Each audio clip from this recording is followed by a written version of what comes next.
మా TV serial బ్యాచ్గా అయితే house లోపలికి అడుగుపెట్టి మంచి అవార్డుని రివార్డుని సంపాదించేసుకున్నారు శోభాశెట్టి, ప్రియాంక, సందీప్, అమర్దీప్.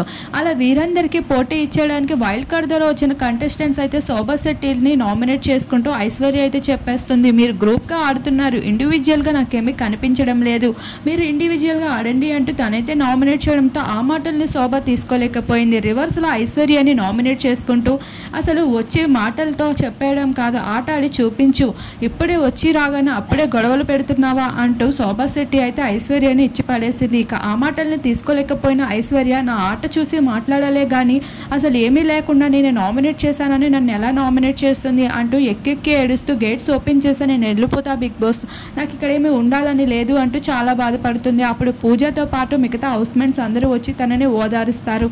బిగ్ బాస్ హౌస్లో ఇలాంటివన్నీ చాలా కామన్, వీటన్నిటిని ఎదుర్కొని ముందుకు వెళ్తేనే బిగ్ బాస్లో అసలైన విజయం సాధిస్తారు అంటూ శివాజీ గారు అయితే చెప్పడం జరుగుతుంది.